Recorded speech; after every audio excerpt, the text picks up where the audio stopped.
Operation Sindoor Mahadev വിജയത്തെ അഭിനന്ദിച്ചുകൊണ്ട് പ്രമേയം പാസാക്കി NDA പാർലമെന്ററി പാർട്ടി യോഗം.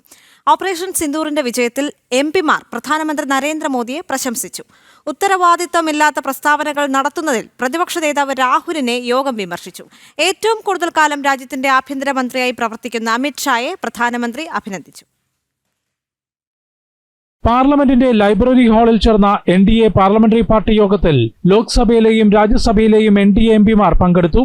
ഭീകരതയ്ക്ക് കനത്ത പ്രഹരമേൽപ്പിച്ച ഓപ്പറേഷൻ സിന്ദൂർ, ഓപ്പറേഷൻ മഹാദേവിന്റെയും വിജയത്തിൽ ഏകകണ്ഠമായി പ്രമേയം പാസാക്കി. സായുധ സേനയുടെ സമാനതകളില്ലാത്ത ധൈര്യവും പ്രതിബദ്ധതയുമാണ് രാജ്യത്തെ സുരക്ഷിതമാക്കുന്നതെന്ന് പ്രമേയം വ്യക്തമാക്കി. പഹൽഗാമിൽ കൊല്ലപ്പെട്ടവരുടെ കുടുംബങ്ങൾക്ക് അനുശോചനം അറിയിച്ചു. ഓപ്പറേഷൻ സിന്ദൂറിന്റെ വിജയത്തിന് പ്രധാനമന്ത്രി നരേന്ദ്രമോദിയെ MP-മാർ പ്രശംസിച്ചു. ഏറ്റവും കൂടുതൽ കാലം രാജ്യത്തിന്റെ ആഭ്യന്തരമന്ത്രിയായി പ്രവർത്തിക്കുന്ന അമിത് ഷായെ യോഗത്തിൽ പ്രധാനമന്ത്രി അഭിനന്ദിച്ചു. അതേസമയം ദേശീയ നിലപാടുകൾക്ക് വിരുദ്ധമായി ഉത്തരവാദിത്വമില്ലാതെ നിരന്തരം പ്രസ്താവനകൾ നടത്തുന്ന പ്രതിപക്ഷ നേതാവ് രാഹുലിനെ പ്രധാനമന്ത്രി വിമർശിച്ചു. ചൈന ഭാരതത്തിന്റെ ഭൂമി കൈയടക്കിയെന്ന പ്രസ്താവനയിൽ സുപ്രീം കോടതി രാഹുലിനെ വിമർശിച്ച വിഷയം ഉന്നയിച്ചുകൊണ്ടായിരുന്നു പ്രധാനമന്ത്രിയുടെ പരാമർശം. ഉപരാഷ്ട്രപതി തെരഞ്ഞെടുപ്പും പാർലമെന്റിലെ പ്രവർത്തനങ്ങളും യോഗത്തിൽ ചർച്ച ചെയ്തു.